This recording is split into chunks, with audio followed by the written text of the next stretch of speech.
In this video, we're going to learn how to solve these JAMB economics problems under international trade. So we're going to focus on the subtopic exchange rates.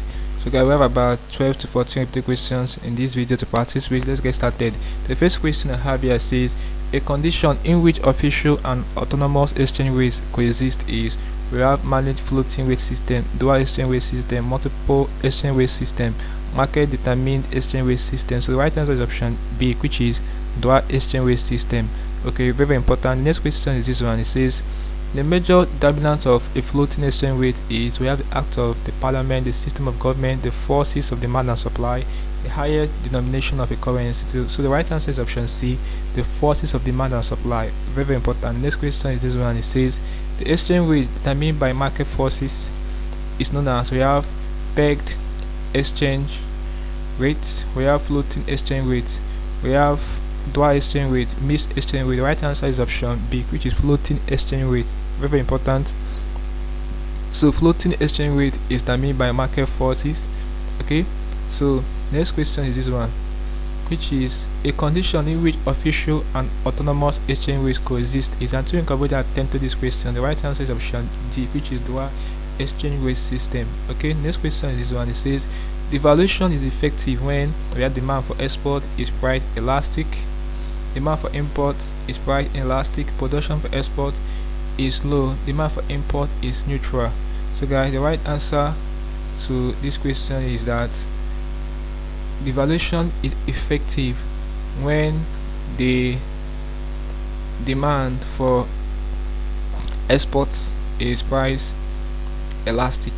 Okay, option A. The next question is this one. It says, we're asked to fill in the appropriate gaps here with the right option. So it said a dash is the price of the domestic currency in terms of a foreign currency is referred to as. So right option here would be a decrease in the price of the domestic currency in terms of a foreign currency is referred to as depreciation. Okay, the right answer is option D. So a decrease in the price of the domestic currency in terms of a foreign currency is referred to as depreciation. Option D.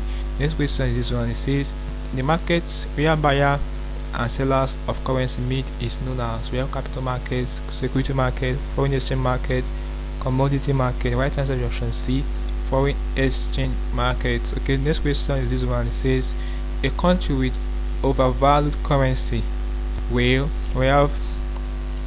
have increased demand for our exports, decrease our foreign reserve, expect balance of payment surplus, increase our foreign reserve. So guys, a country with overvalued currency will decrease our foreign reserve.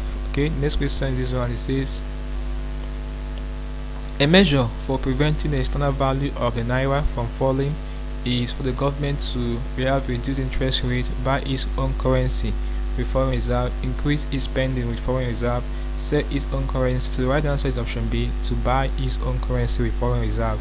Okay, very important. Next question is this one. It says, under a floating exchange rate regime, which is presently what Nigeria is experiencing, the determinant of the exchange rate is: we have the dominant of the exchange rate is demand for and supply of foreign goods, the system of government, an act of the National Assembly, the highest denomination of the currency. So guys, the right answer is option A, which is the determinants of exchange rate is demand for and supply of foreign goods. Okay, next question is this one. It says, foreign exchange rate is in a free market economy is determined by. The right answer is option C, demand and supply. Very important. The next question is this one. It says, the valuation helps in checking adverse balance of payment if the demand for import is inelastic, demand for export is inelastic. This is meant to be import export basically. The supply of export is elastic, demand for import is elastic. Right answer is option D. So devaluation helps in checking adverse balance of payment if the demand for import is elastic. Option D. So guys, this basically can do problems under international trade. look at the subtopic, the exchange rate. So we practice with about 12 to 14 questions for this subtopic. Hope you learned something interesting in the video. Let's go to the video, guys. If you are new to this channel, once more, ensure that you subscribe to this channel by hitting the subscribe button for more of these videos. So like, share, and comment on this video. Tell me how you feel for what I learned from the video. If you still have any specific questions asked regarding what I've talked about in the video, feel free to leave a question in the comment section below, and I'll sure give you a response. Also, ensure that part of the channel membership by clicking on the JAMB button. I'll be getting premium information help you to excel in your exams like a JAMB and other exams you'll be writing. Okay, so having done this, click on the screen above, and I will see you in the next video. Thanks for watching.